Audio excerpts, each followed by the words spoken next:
So you've decided to transform your eating habits. You're aiming for a healthier lifestyle, but there's this one little problem. Your family isn't on board. Every meal feels like a battle between your goals and their preferences.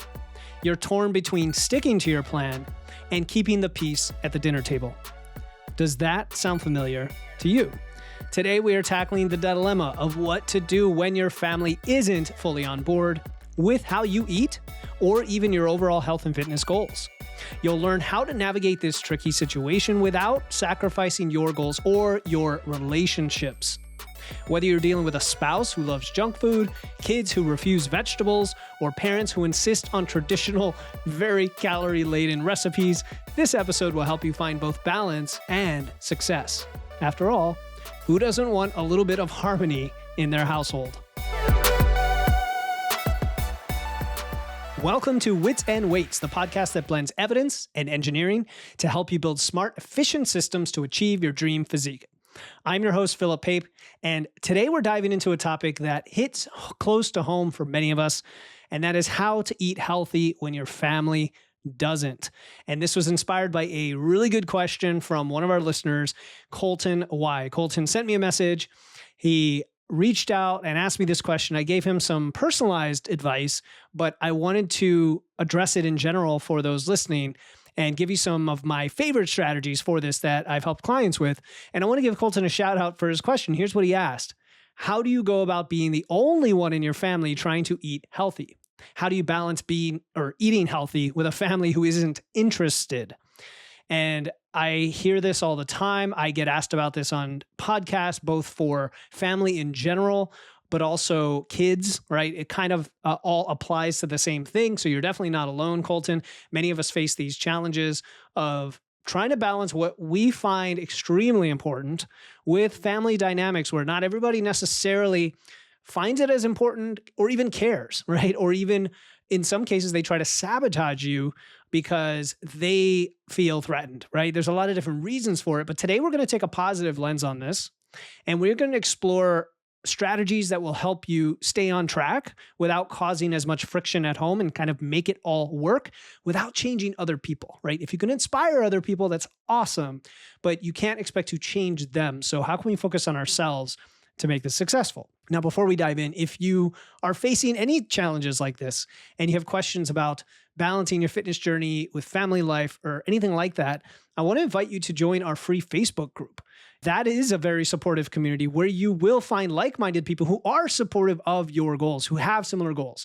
And you could ask questions, you could share your experiences, you could share your wins, you can get advice from other people, and then you could even post a personal question about your situation in our Friday Ask Philip live session. So I will basically do a Q&A in a live, and I will answer your very specific context-based question. So to join our Facebook group, just click the link in the show notes or search for Wits and Weights on Facebook. Pretty simple. Now let's get into today's topic, which is really how do you eat quote unquote healthy. Now, healthy is a subjective term, but it's basically how do you eat the way you want for your goals, to build muscle, to lose fat, to live a long life, to get the nutrients you need, all that stuff when others in your household might not want to eat the same way. And they may even have a different opinion or belief on what healthy is for them. They may have health goals and yet still believe that, for example, you have to cut carbs and they just don't eat any carbs. And you do because you know it helps building muscle and give you energy. So there are differences we can have and preferences we can have that don't mean that we're not supporting each other on our goals. It's just that the way we want to get there might differ. Different perspectives, different strokes, different folks. So today we are going to cover this challenge, what it looks like. What do we mean by this? We're going to go over 3 strategies that I really like. I could definitely give you, 10 more, 20 more as always, but I don't like to overwhelm you. I want to just focus on 3 that I think you can apply just one of these or all 3 for maximum effect and maintain harmony in your family, and then how to implement them with some real life situations. So I want to break it up that way. And starting with just this challenge, like what is it and can you relate to this? And what it looks like is this: eating differently from your family. Because food is such a cultural and personal experience, it can feel isolating And I felt this many times myself over the years where I had these extreme diets. My wife wasn't really on board, which I couldn't blame her in hindsight. I was kind of the one pushing for something that didn't quite make sense. And you have this tug of war, you have this battle brewing. So it could be between you and your spouse. It could be between you and your kids who don't want to eat certain foods. The older they are and the less that they've been educated that way, the harder it is. It could be with a roommate as well. It could be when you go to family events with your grandparents who want you to eat their famous baked goods and will feel insulted if you don't. You might face skepticism. You might face teasing. You might face all sorts of resistance from loved ones who just don't understand your choices. And what does this lead to? Stress at mealtimes, temptation to give up on your goals because it's just too much to fight. It can lead to strain on your relationships. I do think this is a really important thing. And so, Colton, your question is very pertinent, and I wasn't even going to address this anytime soon, so I'm glad you brought it up. Now, you, dear listener, you, me, everyone, our health journeys are very personal, right? They're very, very personal. Even if you and the person next to you both want to build muscle, both want to lose fat, both want to be healthy, the way you get there is still going to be personal. And so even that can create friction. And at the end of the day, what are we doing? We are making choices that align with our values and our goals. That is it. And the challenge lies in pursuing those goals while maintaining the positive family dynamics, which can often go against them, right? So I'm just laying out what this looks like. You listening might have a very specific scenario you're thinking of. And if by the end of the episode, I don't address that scenario enough for you, please just reach out and send me a message. You can send a text message. You can contact me on Instagram at Wits and Weights. All the info is in the episode, in the show notes. So let's dive into 3 very powerful strategies to navigate this situation. And then I'm going to come back to these again just to reinforce them, but with examples. So the first one is, it's really all about you, leading by example, right? Focusing on your own choices, owning them, having agency, being empowered, and not pressuring others. So on one hand, you are being the person you aspire to be. You are living into that identity. Who are you? You're that athlete. You're the person who trains. You're the person who supports and fuels your body, right? And you therefore make choices for that. You don't cut things out. You don't deprive yourself. You don't feel like you can't do things. When you go to a party, if you choose to have that cake, you choose to have that cake. You have it. Or you choose not to. And you say, I'm not eating the cake. That's it. That's just my choice. And I'm not going to pressure you one way or the other. You also demonstrate to others how healthy eating, and by healthy eating, again, I mean an overall healthy dietary pattern full of whole foods, full of protein, fiber, things that support you. You demonstrate why that helps you through your actions, but also through your results. And so over time, this is what I found as well. People will start to ask me questions like, hey, how are you eating? How is that working for you? What's working for you? And you can use that as an opportunity to open up the dialogue once they've asked. And they can choose to do it or not, because all of this stuff takes a little bit of work and it takes change. And not everyone is ready for that.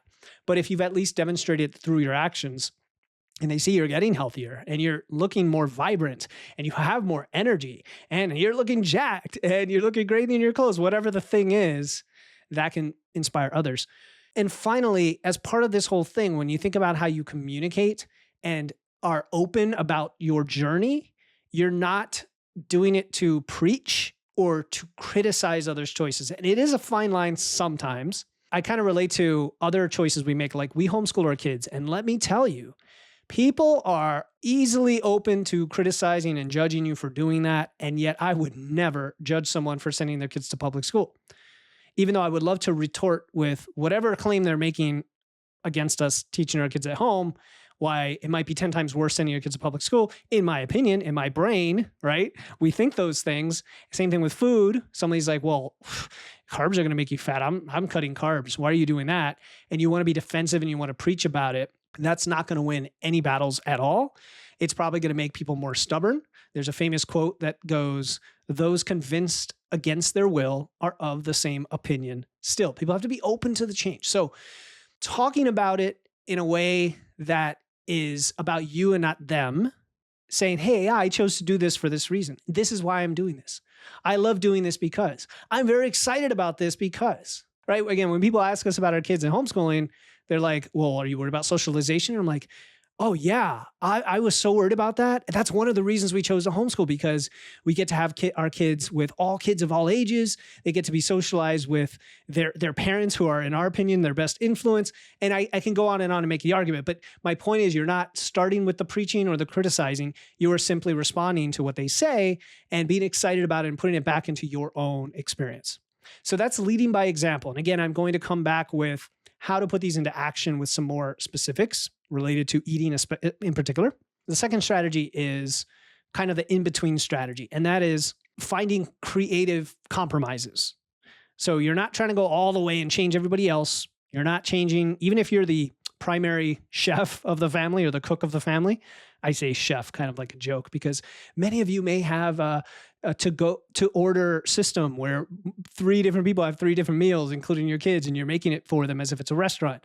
And you could laugh maybe, but there is something there to think about whether that's the best approach for everyone. But when we talk about creative compromises, if you can cook a shared meal, right, the meal that everyone eats at the table, that's a little bit customized so that everyone's preferences are acknowledged and met in some, right? So where you might have 5 foods and Jimmy has 2 of those foods and your wife has 2 of those and you have 2 of those and all the food's getting eaten, but not everyone is eating every food. That's a nice way to compromise, where you're still getting the high protein piece over here or the vegetable over here that maybe not everyone else wants, but you're kind of overlapping with each other at the table. Also, introducing, let's say, healthier versions or nudging family favorites, things that you have on a regular basis that everyone already likes, and kind of nudging them in a healthier direction, either by simply modifying some of the main ingredients, or I'll say sneaking in vegetables, but you should probably talk about it and let them know you're doing that. But once they realize, hey, this is not so bad, maybe I can do this, it kind of opens up the doors. And then, of course, planning ahead. We always want to plan ahead when it comes to eating, when it comes to food, when it comes to macros and calories and all that. Planning ahead is always going to reduce the emotion, the decision fatigue, the gut reactions later on. And so if you can plan ahead for family gatherings, big meals, big holiday meals, to ensure that you at least have some options in there that align with you. And one great way to do this is say, hey, I'm going to bring a dish or 2 for you guys. That's 2 less things that you have to make. I do this all the time with my in-laws, where they make a good spread of meat, but let's just say the vegetables are a bit limited, or there are things like macaroni salad, right? People love macaroni salad, but it's pasta with a little bit of veggies and some cream. And then I'll say, hey, I'm going to bring some roasted Brussels sprouts, right? Or I'm going to bring some green beans or a big salad. And so you can get these compromises where you're not forcing anybody to do anything. You're just getting in the foods that you want, right? So that's the second strategy, is some sort of compromise that nudges things where you are satisfied and you're able to meet your goals, and you're not really changing anyone else. But again, you're showing through your actions, maybe you're kind of tying this to the first strategy, that some of these things can be tasty and delicious, and you might want to try them. Maybe, maybe not. We'll see. So that's the second. The third strategy, okay, and I was wondering whether I should put this first or last, and I kept it for last, but for many of you, this actually needs to be the very first thing. And this is communicating, communicating openly, and as part of that, getting the support you need. So this may or may not apply to your situation. You may not have the relationship where this can happen, but I think almost any relationship, just talking through things, even if you're scared about what will happen, is often the best thing you can do. It gets things out in the open. You have an honest conversation with your loved one, with your family, with your kids, with your extended family about your health goals and why they're important to you. You're not convincing them. You're not telling them they need to do this. You're not guilt tripping them. You're simply saying, here are my goals. Here's why they're important to me. And here's why I tend to make some of these choices that you might find weird or be skeptical of or try to pressure me against. This is why I'm doing it. That's it. This is why I'm doing it. This is why I don't drink alcohol. This is why when you bring your famous, Waldorf salad, I have a very small portion. This is why I do it. Okay. I love what you make. It's delicious. And I also have these goals that I'm meeting. So this is why I do it. So you want to have the honest conversation, but also then ask for their support. My friend Carl Berryman, he would say, ask for a spot, right? Ask for their support, ask for a spot. Even if they don't join you in changing their habits, ask for them to help you out. And we'll talk about some specifics, but one that comes to mind, for example, is just your food environment. If they want to eat what they want to eat, fine. Let's just make it less visible. Can you help me out with that? Little things like that. And of course, if you want to extend this whole support thing to the next level, it would be actually actively finding like-minded people who do share your values and goals. That may not be in your family, right? They may be in our Facebook group. They may be friends, other people, your training partner, so that you could motivate each other. You could get ideas. You could ask them, hey, what would you do in this situation? And you know that you're not alone. You're not on an island. All right. So those are the 3 strategies. Now we're going to revisit them here with some specifics that will help. Sometimes these days I don't do like a lot of how to. And I think in this case, I wanted to give you a picture of how these could be applied. There are a million ways to do it. And of course, if you want to know how to apply this to your situation, this is where I encourage you to reach out to me, schedule a free call. There's a link in the show notes, or just send me a message and say, hey, that was great. I love this idea, but how do I apply that to my situation XYZ? So let's go back to leading by example. How can you lead by example? One way to do this is adding extra vegetables, choosing leaner proteins, adjusting the portion sizes of your own plate. Now, you're like, duh, right? Don't I need? But listen to what I'm saying. You may normally, if your wife serves you, let's say, you may clean your plate. Well, what if you instead ate all the lean protein, you asked for more vegetables, and then you may not eat as much of the starch because that's your portion size. Now, again, this may not work with everybody. This may offend your wife, whatever. And this is where I think talking through this stuff is important, where you could say, hey, can I have just a smaller portion of that and a larger portion of that? And start to nudge your plate. When family members then notice this, and when they ask about the weird choices you're making, that is where you can explain your goals positively. Say, yeah, I know. Thanks for noticing. Like, here's what I'm doing. I'm just trying to up my protein, and I noticed I wasn't getting enough. My coach is having me track that.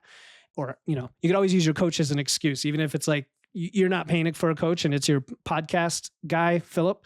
Just call me your coach.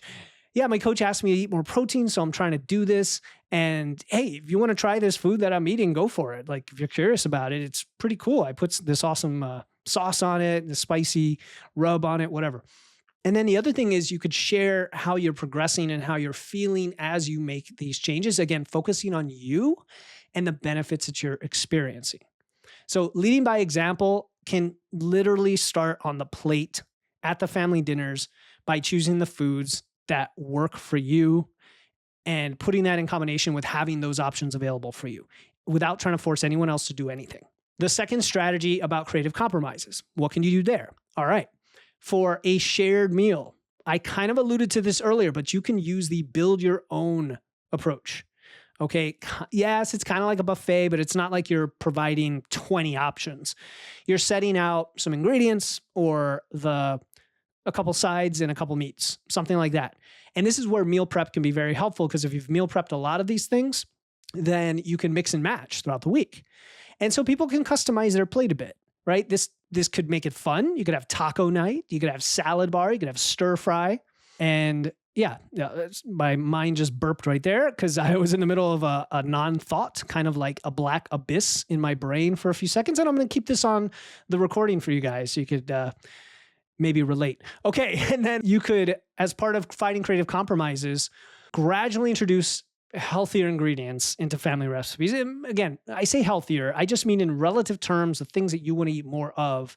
So swapping pasta with zucchini noodles or using Greek yogurt instead of sour cream. I mean, some things like that one, Greek yogurt, you don't even notice. Like, put it on your taco and don't tell anybody, and they're going to be like, ooh, this sour cream is delicious. Now, some people may be more sensitive to that with their taste, but some things are not that different. And then when you go out to eat, suggest restaurants that offer the range of options that suit everyone's preferences, not just yours, but others. Always be cognizant of what other people want. You're not trying to change them. You're not trying to go somewhere that has like all the high protein stuff you love, but nothing no one else likes. You want to find things that kind of satisfy multiple preferences. It's like my friends who are vegan or vegetarian. I've got to be cognizant that we're not going to necessarily a barbecue place every time, right? Where they have their only option is like broccoli slaw. We're going to some other restaurants that have more options. So that's what I'm talking about with being creative. And then the last thing, communicating openly and seeking support. Specifically, what can you do here? I would schedule a family meeting, or just hopefully you talk to your spouse, your wife, your husband on a regular basis. I mean, if you're not doing that to begin with, that is a good place to start anyway.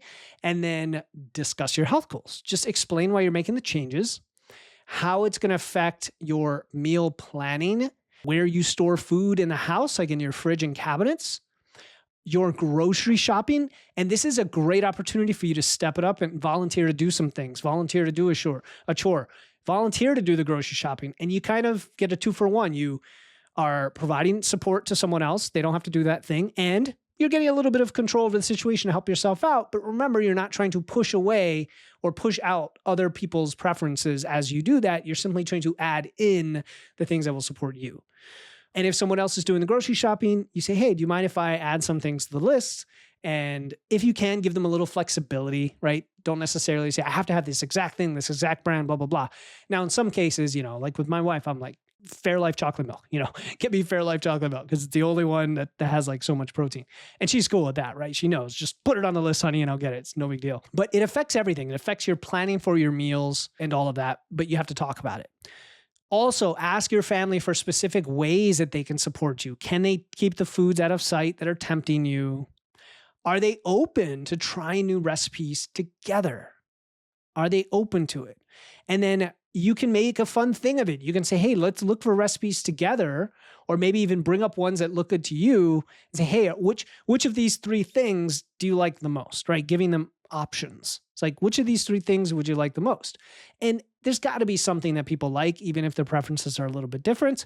But the key here is to focus on your own journey, your own experience, while being respectful of others' choices, right? That's where you're going to find that balance. And that honestly applies to everything, right? Everything in life. And the cool thing about all this, if you do it that way, that is ultimately what is going to have a positive ripple effect on your family. Even if they're not actively participating and making that choice right now, they're going to see those results. Research has shown that when one family member adopts healthier habits, it can influence the behaviors of others over time. And that's called the halo effect. Halo. No, that's the halo effect, which means your choices will subtly inspire changes in others, in your family's eating habits. Definitely in your kids. I mean, kids are super impressionable when they're young, so why not impress them with good eating? And you may not even realize it that they're doing this because you're just not trying to force it on them.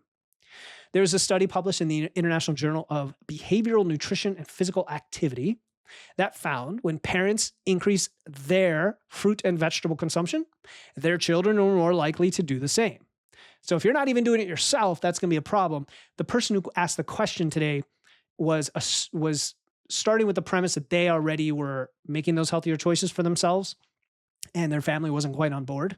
But the more you do it in front of others and then they see the results, the more they're going to want to do it. So stay consistent with your habits. That's very important. And then you're planting the seeds, maybe, most likely, for positive change beyond you, to your family, to your loved ones.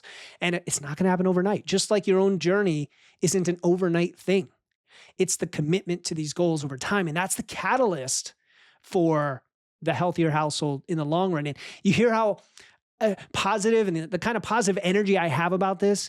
I think that's the way it's most helpful when you're communicating this as opposed to a negative lens, because that is what people will respond to and they'll know that you're excited about it and there's a reason you're excited for it. And you're persevering when you do this. You're doing the hard thing, but you're sticking with it. Even if it feels like you're the only one doing it. I know it can feel like an island. Know that your actions are making a difference, both for you and potentially for your loved ones.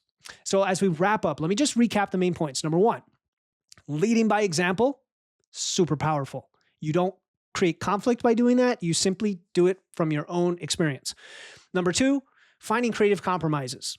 So compromise, you get something, they get something. No one is made unhappy. You're actually adding into the situation so that you can stay true to your goals, but still respect family traditions, family preferences. And then third, open communication. You have to talk about this stuff with people. You just have to talk with people, both inside and outside your family. Anyone who you interact with regarding food, I mean, maybe not the guy at the food truck, right?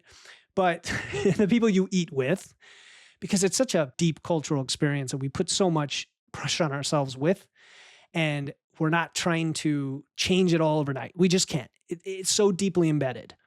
We just want to create the environment, nudge an environment toward where we can thrive, where you can thrive in your journey and maintain those positive relationships. And Colton, who wrote in the question, and everyone else who's facing this challenge, you're not alone. You're not alone. I mean, this is so common, you don't even understand it. It's almost every client of mine has some situation like this in their family. Some situation. And there's always a little different flavor to it. And we have to attack the problem very specifically for them. But it's absolutely possible no matter who you are, right? And if the situation is so toxic that there's no way at all, that's an indication of other things that you might want to deal with. So I'm kind of assuming that your loved ones are people you love and they love you, and therefore there's room for compromise, there's room for discussion, there's room for creativity and patience. And then the rewards are going to be there for your health and for your relationships. So 2 for 1. You get 2 for 1 there. All right. If you found value in today's episode, I encourage you to join our free Facebook group, because that is a great place to connect with others who for sure are going to support you. They for sure are on a similar journey, whether it's food, training. And in our group, it is even more of a kind of narrow niche of people specifically focused on body composition. They know the importance of muscle for longevity and health. They know the value of carbs and balance and flexibility, like carbs, protein, fats. They don't exclude things. They don't restrict. Like if you're looking for that environment of people, and if you want to be able to ask questions and get very specific answers, join our Facebook group. Link in the show notes. Search for Wits and Weights on Facebook. Very easy. Reach out to me anytime. And until next time, keep using those wits, keep lifting some weights, and remember that your health journey is yours. It's uniquely yours, but you don't have to go it alone. I'll talk to you next time here on the Wits and Weights podcast.